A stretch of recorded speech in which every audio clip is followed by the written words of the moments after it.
ليه كل الناس عاوزة تجيب ايفون؟ واشمعنى الفون ده بالذات؟ هتقولي بقى علشان الكاميرا حلوة وبتطلع صور جميلة، بس ده مش حقيقي. في موبايلات في اندرويد بتطلع صور احسن من ايفون بكتير قوي، بس الفيديوهات بتاعت ايفون احسن. انا معاك، بس مين فيكم اصلا هيلاحظ الاختلاف او هتفرق معاك الجوده دي في حاجه؟ لان مش كلكم هتكونوا محتاجين تصوروا فيديو يعني. وخد بقى عندك شاشه وبطاريه وسهوله في التعامل موجوده في موبايلات اندرويد، وابل اصلا ما قربتش منها. ما لاحظتش مثلا معاناه صاحبك او معاناتك انت شخصيا لو بتستعمل ايفون وهو كل يوم يخش على السيتنجز عشان يشوف البرسنتج بتاعت البطاريه؟ ده عذاب نفسي حرفيا. الحاجات البسيطة دي تخلي أي حد عاقل يقول إنه المفروض يجيب أندرويد أحسن. مش لازم ومش شرط يجيب آيفون علشان يبقى جاب أحسن تليفون. شغلت المايك بس.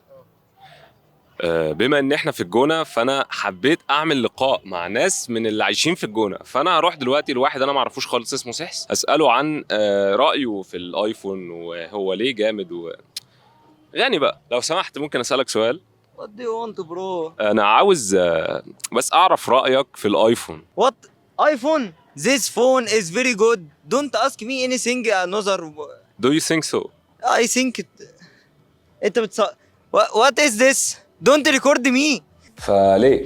يعني ليه الرغبة الشديدة اللي عند الناس كلها إنها تجيب آيفون؟ في الحقيقة الموضوع ده بيرجع للتسويق بتاع أبل، وبجانب عدة عوامل كده هنتكلم عنها في فيديو النهاردة.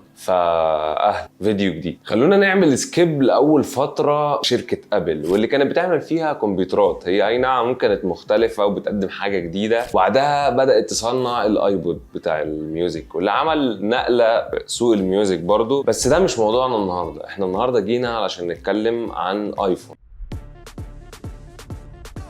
ونبدأ على طول بأول ايفون واللي اتعمل سنة 2007 واللي كان بالنسبة للناس حاجة جديدة جدا وحلوة جدا، لأنه خد حاجات حلوة كتير من موبايلات تانية وحطهم كلهم في موبايل واحد. الموبايل ده بقى عنده القدرة على الاتصال بالنت، وبرضه يعتبر ايبود لأنه بيشغل ميوزك. هو ده موبايل عادي بس باللمس. ساعتها كانت الحاجة دي جديدة وفشيخة وروعة وكل حاجة حلوة في الدنيا، بس ده مش عشان الموبايل نفسه جامد، ده كان علشان التسويق اللي كان معمول حوالين الموبايل ساعتها. يعني ساعتها اتقال على لسان ستيف جوبز ان الايفون 1 اول تليفون بشاشه لمس، مع ان كان في قبلها موبايلات من نوكيا ومن ال جي، وشاشه موبايل ايفون 1 اصلا كانت معموله من شركه ال جي. بس التسويق يا برو اهم من المنتج نفسه. بيستمر التسويق والتركيز الشديد من ايفون على تفاصيل صغيره انت ما تاخدش بالك منها، بس التاثير بتاعها كبير جدا. زي مثلا فكره النوتش، واللي في اعتقادي الشخصي ملهاش اي 30 لازمه. يعني البيزلز اللي قبلها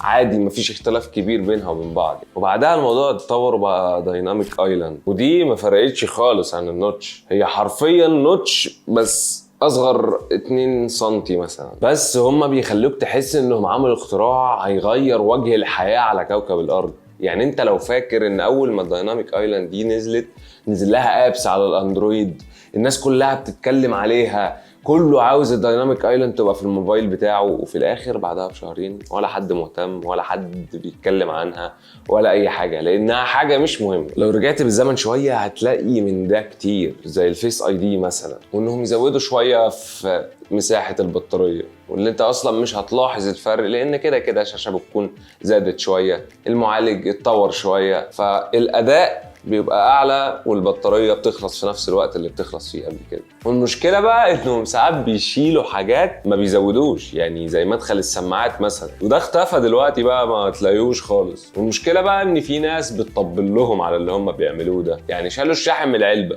رحت قلت لواحد صاحبي مثلا يا اسطى ده ابل شالت الشاحن من العلبه، تلاقيه جاي اسطى هم صح وقابل فاهم اكتر منك ويفضل بقى ايه يحاول يقنعني ان هم عملوا حاجه ما جاتش في دماغ بني ادم على وجه الارض. طبعا ساعتها انا اللي بكون غبي وما بفهمش حاجه، بس للامانه ابل بتهتم بالتفاصيل قوي. تحس انك ماسك حاجه كده شكلها لايق على بعضه، من اول السوفت وير لحد الشكل، كل حاجه كده فاهم. وده اللي بيخلي معظم المشاهير قوي يستخدموه، لان برستيج بقى، فاهم؟ وعندك حاجات بقى تانية في التسويق، زي ان في الافلام الابطال بس هم اللي بيستخدموا ايفون، يعني انت مستحيل تلاقي شرير ماسك ايفون بيتكلم بيه. وطبعا كلنا عاوزين نبقى زي البطل، فكلنا هنجيب ايفون. وحط ده بقى كله جنب الزحمه الشديده في سوق موبايلات الاندرويد، جنب سوق موبايلات ايفون واللي بتنزل مره كل سنه. فدايما اللي معاه ايفون بيحس ان هو مميز ومعروف. انت تشوف التليفون من بعيد تعرف هو ايه ونوعه ايه والموديل بتاعه كام، كل حاجه. في المقابل بقى انت لما تشوف موبايل اندرويد لازم تكون خبير فيزياء وميكانيكا كم علشان تعرف نوعه، لازم كمان تمسكه، يعني مش ما تعرفوش كده بالشكل. وتبدا موضه الايفون من هنا بقى وتستمر لحد ظهور الكونتنت كرييشن. والمصطلح ده بدا على السوشيال ميديا، واللي كل الناس ساعتها كانت بتستخدم الايفون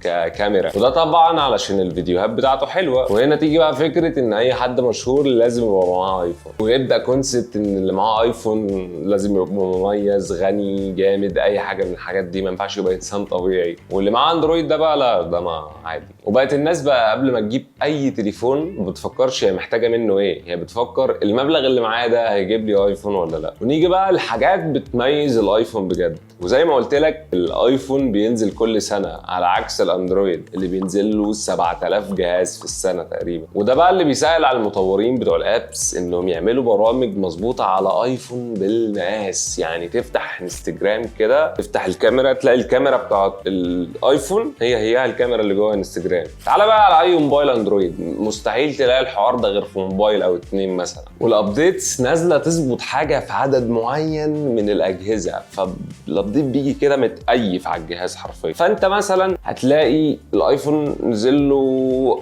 70 نسخه، وال70 نسخه كلهم مفيش برنامج بيهنج عليهم حتى لو موبايل من اهم الاكسوس، فاهم؟ عادي. وطبعا معظم الابس بتنزل الايفون قبل الاندرويد، والعكس ما بيحصلش. يعني انت عندك الاندرويد الاب بينزل بعد 4 سنين مثلا. طبيعي بقى دلوقتي عمر الايفون بيبقى اعلى علشان نفس السبب. انت المطورين عارفين ان الموبايل ده هيحصل فيه المشكله دي فبيتجنبوها وهم بيعملوا الابديت. كل اللي انا قلته ده ما يبررش حب الناس الغير مبرر للايفون، بس كل اللي انا قلته ده ما يبررش حب الناس الغير مبرر للايفون، يخليهم دايما يقولوا انه احسن من اي حاجه، ودايما على استعداد انهم يفترسوك لو قلت اي حاجه مشينه في حق الايفون. انا بقيت اخاف اخش في نقاشات في الموضوع بسبب الحوار ده. فبس كده، سلام.